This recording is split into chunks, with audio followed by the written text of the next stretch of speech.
You're watching the Commissioner's Report. I'm your host, Kevin Watler, and we have an exciting show for you today. We have Commissioner Hall on the show, and as well, we also have Ron Henderson of Country Boy Pest Control. Before we get to them, we're going to actually watch a video about the Country Boy Pest Control, so have a look. Country Boy Pest Control is a full-service pest control company that has provided pest control, lawn spraying, termite control, and other specialty services for over 27 years. Owner Ron Henderson, a lifelong resident of Polk County, is married to his wife Pam, his wife of 33 years. They have 3 children, Matt, Mike, and Marissa. Both sons work for the business, and their daughter is a student at Southeastern University. Ron is the pastor of the First Assembly Church in Eagle Lake, the city he grew up in. He also serves as a chaplain for the Polk County Sheriff's Department. Cliff's Pest Control Company gave Ron his first job in the pest control industry. After his boss, who trained him in the industry, moved out of state, he asked Ron to take over the business. At this time, the company was located in Sebring. After a year, Ron moved the office to Polk County, where he and his team worked from his home. In 2016, Country Boy Pest Control purchased their own building and property on Kayville Avenue in Auburndale. Today, Country Boy employs a staff of 13 full-time technicians who are trained and licensed by the state of Florida to handle any pest problem related to homes or businesses. Ron and both his sons are members of Certified Pest Control Operators. Ron's family serve and give on an ongoing basis to the Polk community.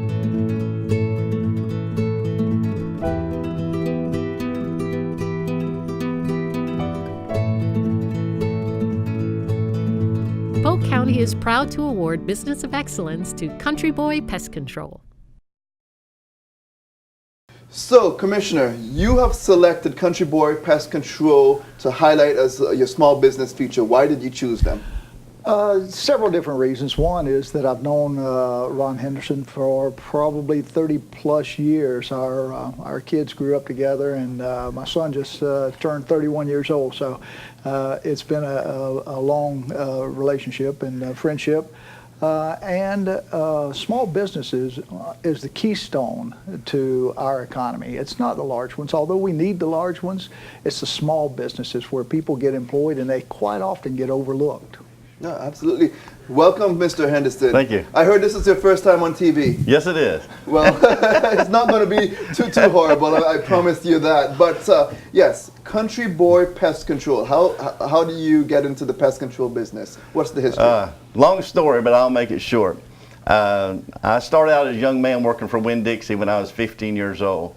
And I worked my way all the way up to an assistant manager and left at 27 years old.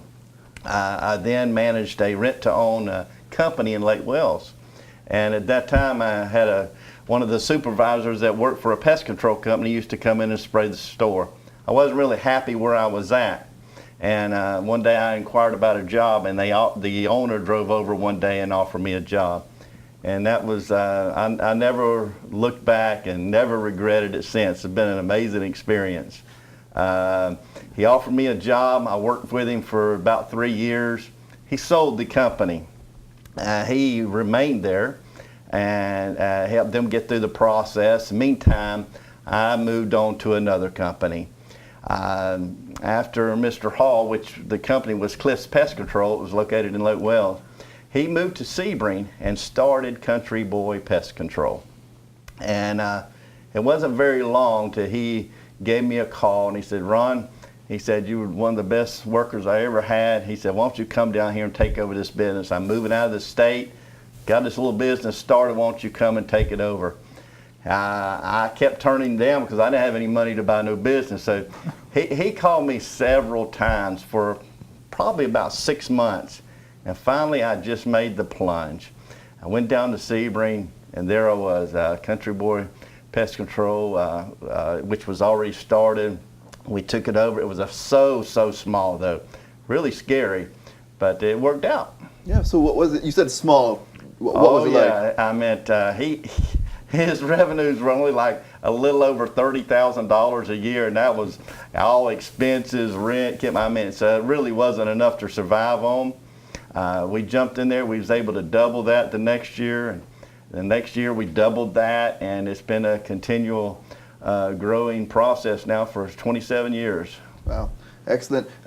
Talk about some of the services you offer. I know pest control, that's quite a bit of stuff. Oh yeah, there's so many different avenues when you talk about pest control, but of course we offer pest control, normal household pests. We do rodents. I love doing rodent control, termite control, and we also spray lawns. That's probably the largest part of our business. I don't know why that part of it grows so much, but that's really the over half our business is spraying yards, so fertilizing, insect control. So that's, and we offer some specialty services as well. And I know educating people is probably part of your business, correct? I love educating people. There's so many misconceptions and in pest control, concerning just insecticides. Not only that, but just talking about the lawns, watering lawns. I'm a conservative guy. I don't like to waste things, and just educating people how to be resourceful and just best management practices. Absolutely. Now, with every business, there are challenges. Absolutely. Want to highlight some of the biggest challenges you faced as a small business owner? As being a small business owner, for a long time, and especially as we started to grow, keeping really good people, being a company that would attract, great employees. So you got to really invest in people. That's if I've learned anything down through the years, just invest in your people, treat them fair. Marketing, small companies, the big guys, they do a lot of marketing. That's definitely a challenge. Staying current. There's so many things that change, laws, just so sometimes it's a little difficult just in staying up to date on things. So there's some challenges out there. Yeah, and how do you, what are some of the things you do to compete against some of the larger businesses that, they're everywhere with the marketing? How do you compete against that? Well, our motto is kind of we care, and I guess that's it. I've always been a people person. I've always prided myself in being honest and fair, and I guess that's really it. Just and I'm noticing it everywhere nowadays. A lot of companies are just coming back to that customer service. That's the key. Being there for people. People like getting on the phone and say, hey, you can talk to that business owner. And they don't have to go through all the hoops. You're there for them, and that's one of the things I like doing. And let me add to that, if you don't mind, for just a second. And I think Ron is just selling himself a little bit short. He did say customer service, but I use his company for my personal pest control at my home. And it is really nice to be able to get a call from them to say, hey, we finished a little early. Can we come by your house? It is customer service, and that term is used, quite a bit. But his company really believes that. Everyone that I have come in contact with there is as nice as they can be. They're professional. They're polite, and they perform their job in a really professional manner is, I guess, the best way to put it. But the customer service is there. Yeah, absolutely. And I'm going to just take a little guess here. You're a man of integrity because you're also not just an owner of a pest control company, but you're also a pastor. Yes, sir, I am. So I'm pretty sure, I'm going to guess, but that probably has something to do with the honesty that you have as you carry out your business practices. You got to live up to those expectations that people have of you, for sure, and we do our best to do that. Absolutely. And if you could turn back the clock, what are some of the things that you think you would have done differently? Really, it went pretty smooth. I didn't have any big setbacks along the way. It just seems to go steady, and I'm very thankful for that. And one of the things Commissioner Hall told me about is something about martial arts that he's into, is he? Oh, yes, he is. And not just one. He's into a couple of different martial arts. So you don't think about a Polk County Sheriff's chaplain or a pastor being a martial artist, but Ron has been, and for quite some years now, involved in it. You did speak about a little bit about that. You want to talk a little bit more about your martial arts experience? Well, I mean, as a kid, I've always had a couple of dreams. One of them was to scuba dive, and another one was martial arts. And I started very late in life, the oldest guy in class. But I tell you, I've had some of the most fun. Just a great group of guys, a lot of camaraderie, and got to do some competing, which, man, I used to be scared to death. But back in, I forget what year it was, but I actually competed in the Florida Sunshine State Games and won a gold medal in my age and weight, that was pretty cool. Yeah, but bringing it back to some of the things you're involved in as well too is you love community service. Being a pastor, you do all sorts of stuff, food banks, and you just assist the community in so many other ways as well. Yes, sir. You're hitting a heart chord there, because that's just what it's all about to us. We have about 80 families that we feed every month. Now we just started this; it's just growing. We've been able to help a couple of people that, when their houses burnt down. I think we've had 2 families now reclothe the whole family and help them get their house set back up. So those are some of the things that we do for our community. Absolutely. And you also, help the community out by hiring people. How many employees you have, and you're providing jobs? We have 13 full-time employees, and we're looking to grow. Importance of small businesses like his business, Commissioner. How important is it? Well, as I stated earlier, it is the cornerstone of our economy. It's the cornerstone of what America is built on. I myself own a small business also, and although it's not as big as Ron's, when you start to employ 3, 4, or 5 people, it's not just the employment, but you have an investment in not only that individual that's working for you, but their families. So it's, I guess business owners attempt to make sure that their employees are successful. And that comes a lot with the training and encouragement every day when they come into the job. Absolutely. And as we wrap things up, Mr. Henderson, if you had any advice for small businesses, what would that advice be? Be ready for some hard work. That's it. I love connecting people. Everywhere I go, just trying to connect people, and it's great. Absolutely.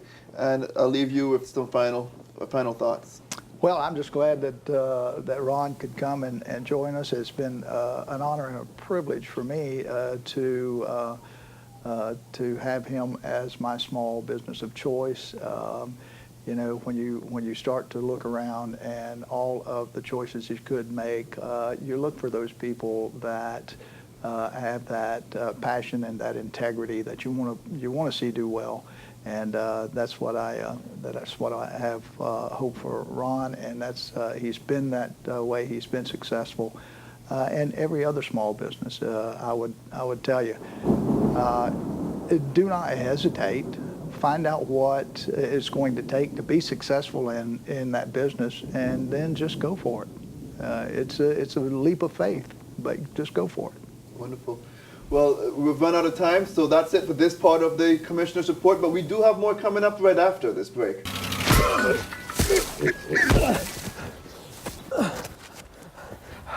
So, same time next week? Well, of course. Welcome back to the Commissioner's Report. I'm your host, Kevin Watler, and we're moving into a different topic now. We're actually going to be talking about transportation here in the county, and we do have Commissioner Lindsey here with us. Welcome to the show, Commissioner. Good morning, Kevin. Thank you. Transportation. Mass transit. Mass transit. We got a long, rich history in Polk County. Started 37 years ago. when by an act of the legislature, the Citrus Connection, or the Lakeland Area Mass Transit District, was created. That district includes primarily the city of Lakeland, but it does include areas outside the corporate limits, down even south of Mulberry and a little bit east part of the county. So with that multi-jurisdictional coverage, Lakeland Area Mass Transit was created. It's now represented by a board of directors, represented by 3 City of Lakeland commissioners and 2 county commissioners.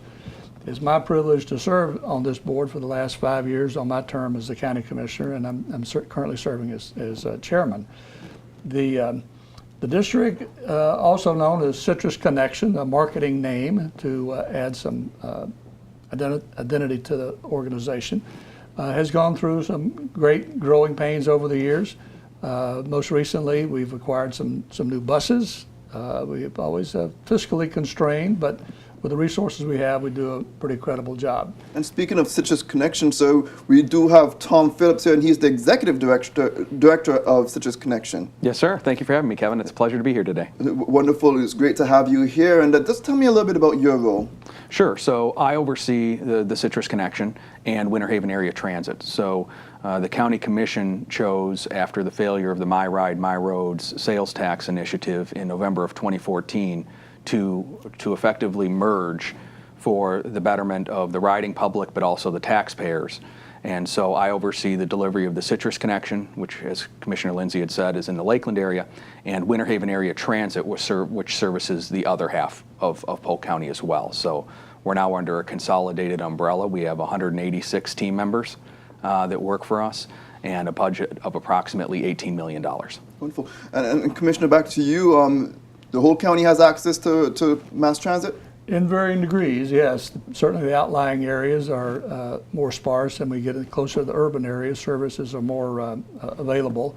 As Tom mentioned, the county was providing services in the Winter Haven area and in those surrounds. So in an economy move and provide better service, effectively what the county decided to do was contract with Lakeland Area Mass Transit to run those operations rather than trying to run 2 parallel systems. It's resulted in great economies, more efficiency, more identity with the routing and tracking of routes and rides. And we expanded that partnership to include the municipalities in the area. Some of the municipalities are making a larger contribution to the cost effort than others. So with the board of directors and Tom's help, we've kind of steered a plan whereby each community will make a slightly increased contribution over the next few years to providing mass transit to their citizens. And Tom, I mean, we have a very large county. It must be challenging to provide services throughout the county. It is. It's very unique, and we're blessed to be able to provide service in Polk County. But I'm sure most of your viewers know we're 2,009 square miles with 17 distinct municipalities with individual needs. And so really, when you put that in perspective, Polk Transit, Citrus Connection, Winter Haven Area Transit is providing transit to a service area the size of the state of Delaware. So that is a great challenge, as the commissioner said. So we have a variety of different programs that meet those needs. We have the large fixed route buses, the 30 to 40 foot ones that people are most familiar with when they think of transit. And that works for our larger cities, Lakeland, Winter Haven, Haines City, even places like Auburndale. Then you've got paratransit, which is the door-to-door for the elderly and disabled. And then the state of Florida is the only state in the union that has a system called Transportation Disadvantaged that's funded by the state. And that is a transportation system of last resort for those that are at or below the poverty line for medical or medical-related trips only. So as Commissioner Lindsey had stated accurately, every citizen in Polk County has access to public transportation, but the level of public transportation widely varies because of the size of our service area. Absolutely, and public transportation is a critical thing.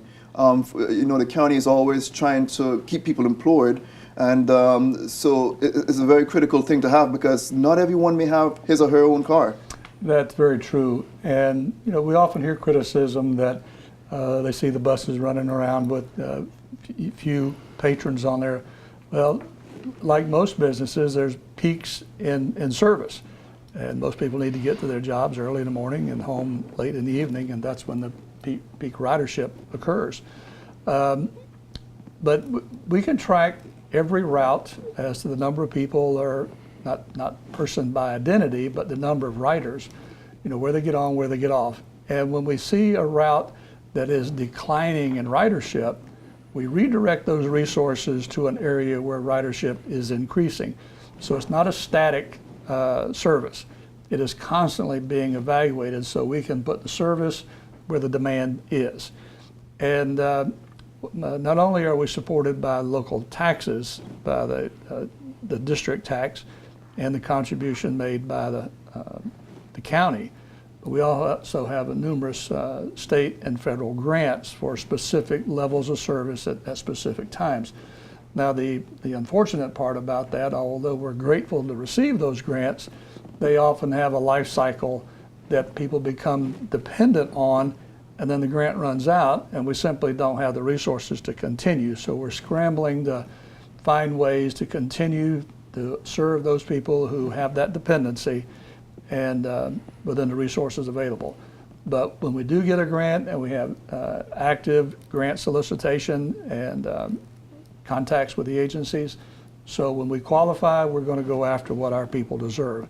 As I said, the downside though is when those grants run out, there are consequences that we have to deal with. Absolutely. And Tom, I know you touched on this a little earlier, but it's not just bus drivers you hire. There's a bunch of people. And so let's talk about some of the numbers of employees and some of the type of jobs Citrus Connection has. Sure. So as I said, Kevin, we have 186 team members that work for us. About 80% of those are bus drivers or mechanics. So obviously our product is driving the bus. We provide approximately 13 hours of service a day. So the majority of our bus operators are full-time bus operators that live and work within our community. And they really are invested in our community. The next largest segment of our workforce is the maintenance department. There are approximately 10 individuals in maintenance that support the maintenance of the vehicles, but also the cleaning of the vehicles, as you can imagine. It's not like your car that you want to wash maybe once a week and vacuum out, depending on if you have kids. We have to clean the inside and outside of those vehicles every day. Then we have a finance department, small administrative staff, ticket sales individuals, and then a very small executive staff. So as the commissioner said, we really tried to run mean and lean. So of the majority of the county employees that then came to work for the Citrus Connection, all of the executive level management through the smart decision making of the county staff and the county commission, as those individuals had just moved on or found other jobs, those jobs were not replaced. So the vast majority of our staff is directly related to the operation of the system. One of the programs that Tom brought to the area when he came here 4 years ago? Five years now. Ago, time flies, was the Universal Access program. So I'd like Tom to explain Universal Access and how that has expanded ridership throughout the county. Absolutely.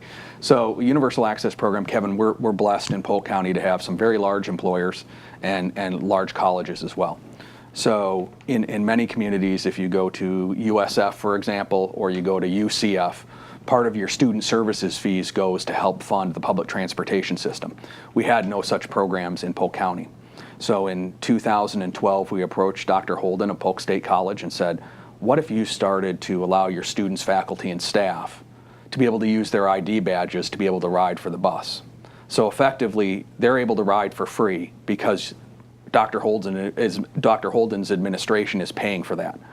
So we went from approximately 500 Polk State College rides a month prior to that ride-free program to now we do 2,400 rides a month. So what we have found is removing something as simple as the barrier to how much does it cost to ride the bus can mean that people start to ride more. Our biggest private partner is Legoland in Florida. So we approached Legoland and Adrian Jones and talked to them. They only had 64 employee rides prior to their employer-sponsored ride program. We're now doing 2,000 Legoland rides a month. Wow. So Legoland is saying, come work for us. We offer these great benefits. You can live in Central Florida, dental, vision, but also we're going to pay for you to be able to get to and from work and use the transit system. So we're excited about that, and Legoland saw so much value in the Universal Access Program that they asked us to look at having 7-day-a-week transit service. So Winter Haven is now the only community in Polk County that has 7-day-a-week transit service, and that's thanks to a funding arrangement with the city of Winter Haven and Legoland. Wow, excellent. And speaking of partnerships, what other partnerships between the two, the county and Citrus Connection, exist? Well, it exists at all levels. I mentioned earlier the partnership with the state and feds with the various grants, the partnership with the municipalities who are contributing to the cost for the riders of their community, and the business community that Tom mentioned about Legoland and others, and the education institutions. Colt's program is allows for junior and senior high school kids to ride with ID, and it again is removes the barrier for kids that need to get to after school jobs or after school activities for band or JROTC or some other activity, sports. And so they can stay for those things after school and still get home and not have to be so dependent on the school board, which has certain limitations on transport. But it is an expanded partnership. We're looking for partnerships every day. The whole idea is to make the service available to as many people as possible. And while these partnerships are free to the rider, then students and employees, the institution or the employer are the ones picking up the tab. There's no free lunch, but it's free to the rider to facilitate getting to school, getting to work, taking care of those daily chores. And this population of younger kids are becoming less dependent on their own transportation, and those who are transportation challenged, this gives them a very viable alternative. And in case of an emergency situation, we also use Citrus Connection services. Yes, absolutely. So we partner with the Polk County Emergency Operations Center. So when that becomes active, we actually have a physical seat at the table. And so we work with the emergency evacuation centers. Obviously, as soon as that activates, our primary focus is getting the medically dependent that have registered with the county to those special medical facilities and shelters, and then the general population as well. When we're told to stand down, we stand down. And then typically after a hurricane event passes, we're the first ones to reactivate, making sure that people get home safe, that the elderly and disabled's homes are safe, and get where they need to be. But there are other instances as well where we're called into action. Very recently, you may have heard that there was a gas leak on Hardin Boulevard a few weeks ago, and we were contacted by the Lakeland Police Department to send out buses for the possible emergency evacuation of the area. Our buses were staged there for 3 hours. Thank God they weren't needed, but those are the types of critical responses that we can respond to. A number of years ago, unfortunately, there was a fatal officer-related shooting in Lakeland, and we were asked to bring out a bunch of cadets to search for the weapon where the officer was killed, and I'm happy to say that one of those cadets found the gun. And that was put into evidence and ultimately led to the arrest and conviction of the individuals. So we're here in times of need or distress for the residents, because we can get, in some cases, we can get 60 or 70 people on a bus, and we can get them out of there pretty quick. And as we wrap things up, what else do you have to add? Well, I think that I'd like to thank the Polk County Board of County Commissioners for partnering with us. It's been a good fiscal relationship. The county's seen reduced services and a reduced need on the general fund, and so we hope to continue that. But also for the riders, we've seen ridership already start to increase.